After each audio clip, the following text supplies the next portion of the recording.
All right, this is 5.3, and this is the int as array multiple problem. Basically, the question is, given two arrays, how do you multiply them? And you might just say, okay, so say given like 1, 2, 3, 9, 8, 7. Why not just convert these to ints or big integers or whatever and convert and then multiply them? This is supposed to work with really large arrays, and so you'll get overflow really easily. I didn't mention this, but in the last video you would be dealing with overflow issues as well, and that wouldn't actually make a hard question. So let's walk through it on paper, and I'll be honest, I really hate this question, but let's just mainly because there's about 4 or 5 like gotchas that where the edge cases can actually will make it not work. But let's look at how we actually multiply this by hand using some old school multiplication back when you learned how to do it. So the way I learned was you times these two, and you basically you start like these are the orders you multiply things by. So you'd say 7 times 3 is 21, but because you can't put 2 digits in there, you would just say 1, and you would carry the 2. And then right here, you'd say 14 plus 2 is 16. Put the 6 there, add a 1 there. 7 plus 8 or plus 1 equals 8. And then you've done all of these. Then you add a 0.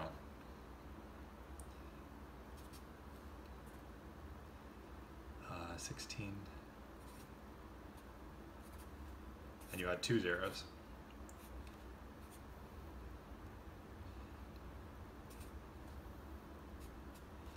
And at the end, you add it all up. So 1, again carrying.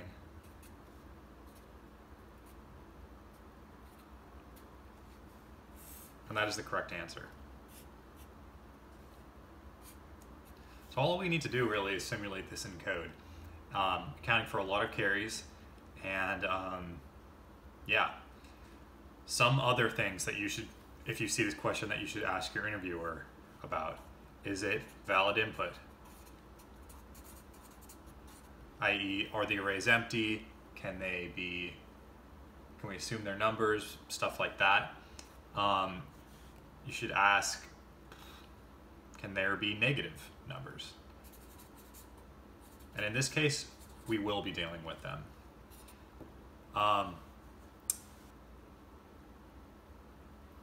So right off the bat, this algorithm runs in O of n times m time.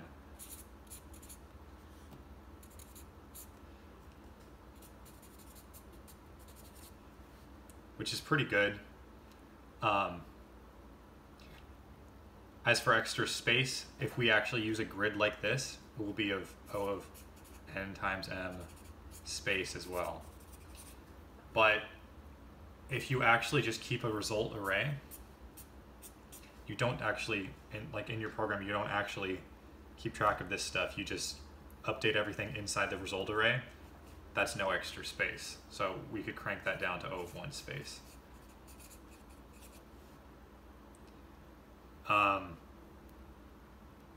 So yeah, let's get to it in code.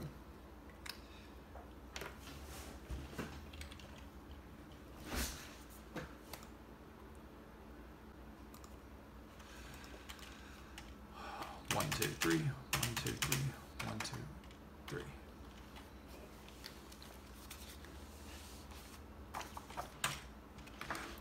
Okay, so the first thing we need to deal with is valid input. And in this case, I'm going to assume valid input. Meaning no nulls,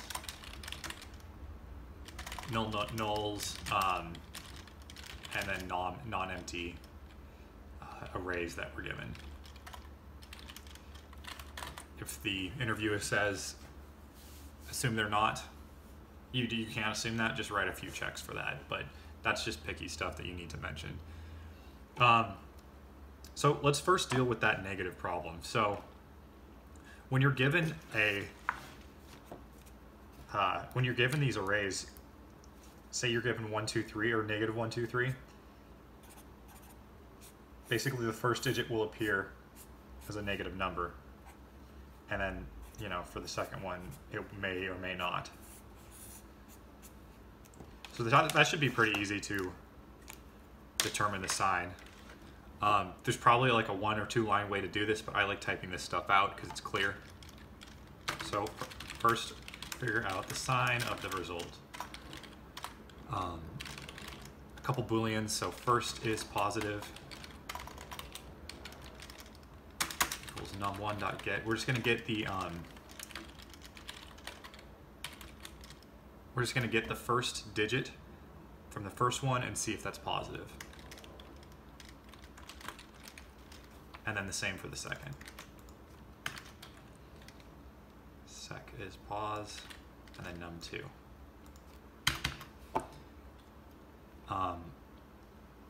So you can store this in a boolean or an int. I'm going to use an int. So int sign equals, let's call it -1, and then if, so in 2 cases. So if first is positive and the second is positive, or they're both negative.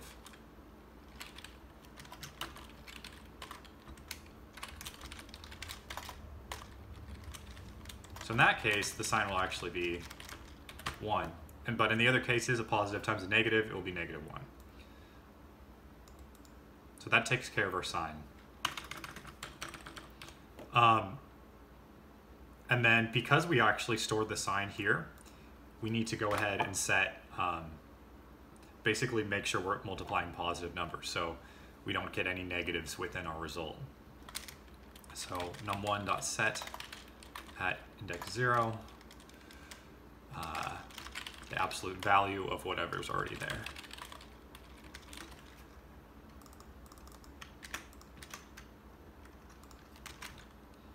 Num2. Okay, so now we actually have to do the multiplying.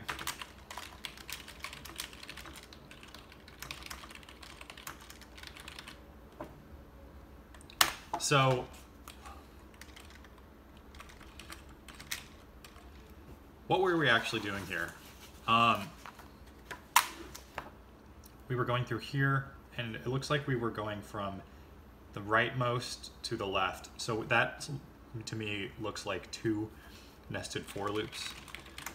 So int I equals nums. It doesn't actually matter, interestingly enough, because, you know, 987 times 123 is the same as 123 times 987.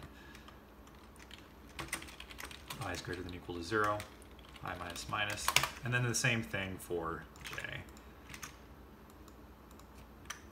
And num2. And j.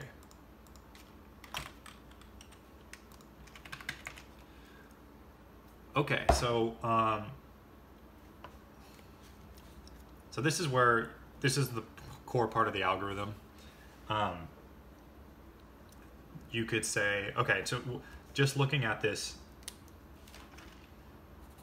3 times 7 example.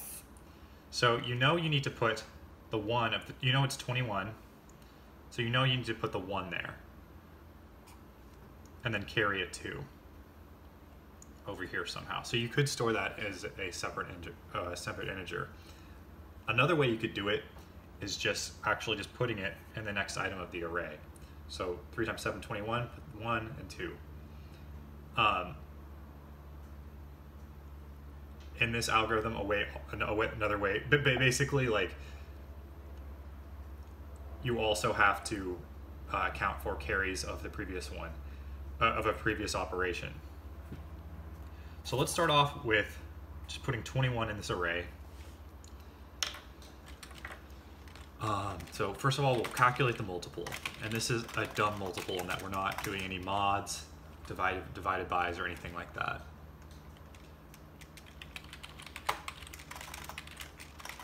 Int mult equals num1 dot get I times num2 dot get at j. And then so first of all, we have to add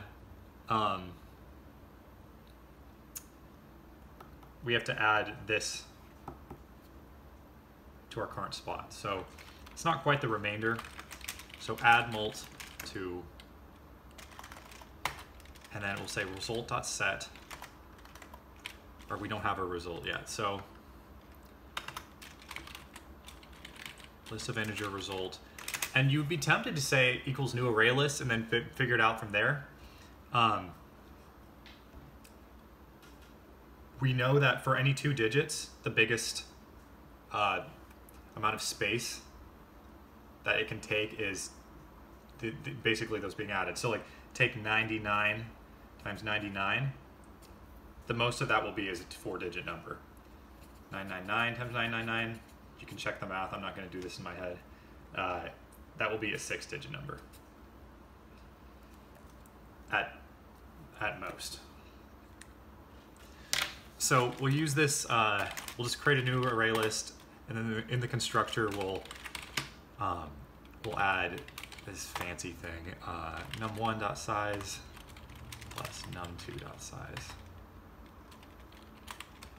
And then we'll fill it with zeros. You can also do that completely manually. I'm just trying to save space here. But this is just, right now for this example right here, this is just 6 zeros. So add mult to result.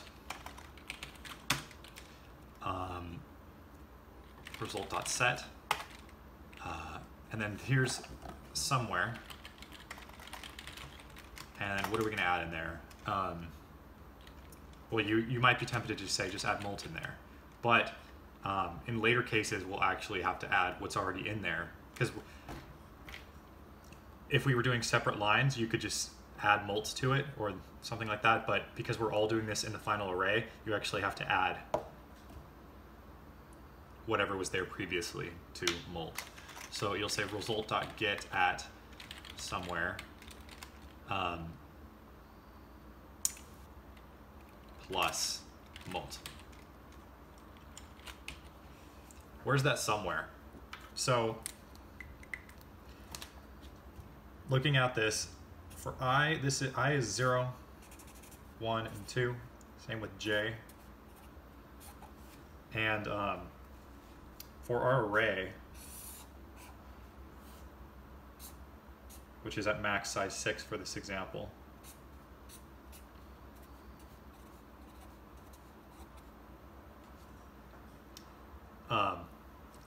it looks like this value that if we're multiplying these two, for example, it's going to be I plus j plus 1.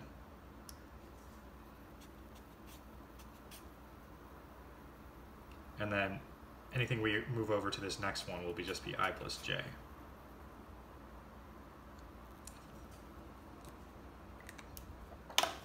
So let's put that in here.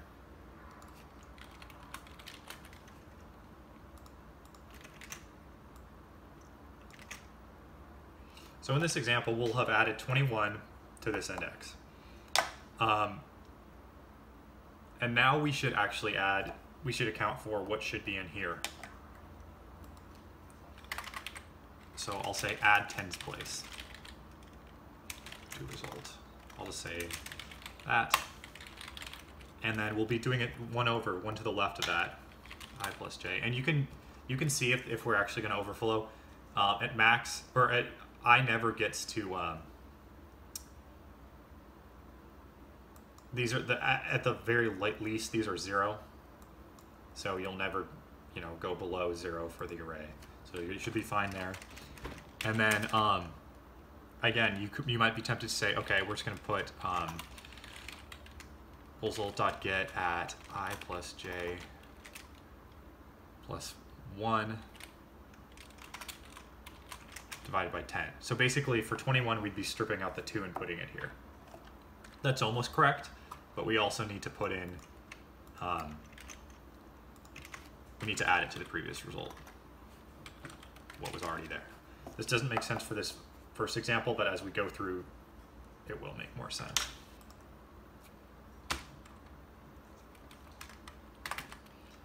And then, so at this case, so now we have 2 and 21 in there. And so now we need to actually correct that 21. Correct mult in 1's place. Result set I plus j plus 1 result dot get add I plus j plus 1 mod 10. Okay, so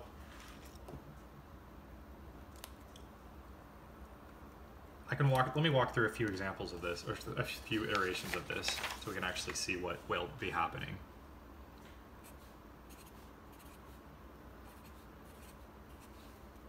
Remember, we just have this giant results array.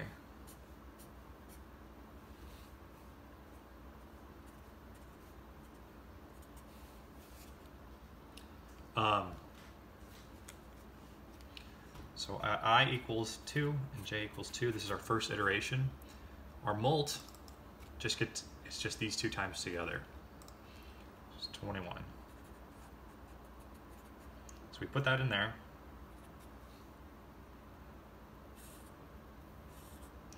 In our next case, we set at one place to the left. We basically add the 2.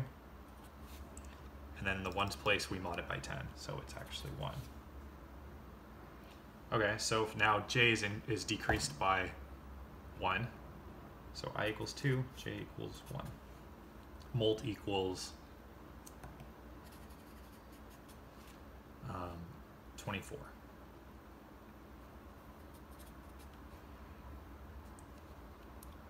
So mult equals 24. We'll just add 24 to this space, I plus j plus 1, which should be the 4 index. So 26, and then we'll add the 10's place, so 2, and then we'll correct this. And you'll notice we're still in the same array, so these aren't going to be added together, but this now is what our result array looks like, 2, 6, and 1. Continuing, I equals 2, j equals 0. 27. We'll add 27 to this, so it's 29. Add this, strip out the 2. 2, 9, 6, 1. And then I'll just finish this example. So I equals, actually I don't want to, but as we build this up, because I know it works, as we build up this array and as you test it, you'll eventually get something like 0, 0, let's see, for this case you'll get 1, 2, 1, 4, 0, 1. So yeah, this works. You'll have an array of fixed size, but we're still not done yet. You might be tempted to say return result, but we didn't actually do a couple things. Number one, correcting for the sign. So down here, because remember we kind of whitewashed out the sign, so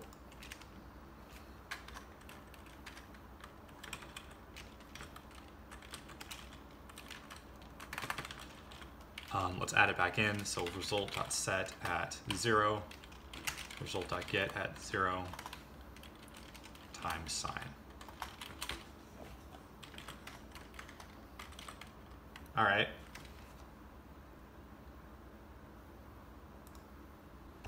Okay, my video cut out, but we were on to, there were a couple of edge cases. 1,000 times 0. The answer is 0, but if you multiply out using this fixed length a result array and this algorithm, you'll actually get a bunch of zeros. So what you actually need to do is basically check for the first non-zero and turn this into an array of size 0. So that's what I did right here. For this case, this would basically return a sublist of just this one. So that solves for that. But we also run into a case where if we run a bunch of tests for this case exactly, so that previously that works for this case. It will remove this 0, right? But in this case, it will actually remove all the zeros because there's 5 leading zeros, and it has an empty list. So you can see it fails in line 56 because the array is actually empty at this point, and it's trying to get at the 0th index. So if the result is empty, just turn this into a list of one, just a 0. And then running all the test cases, we can see it all passes. So that's the int. That's multiplying arrays of integers. On to the next.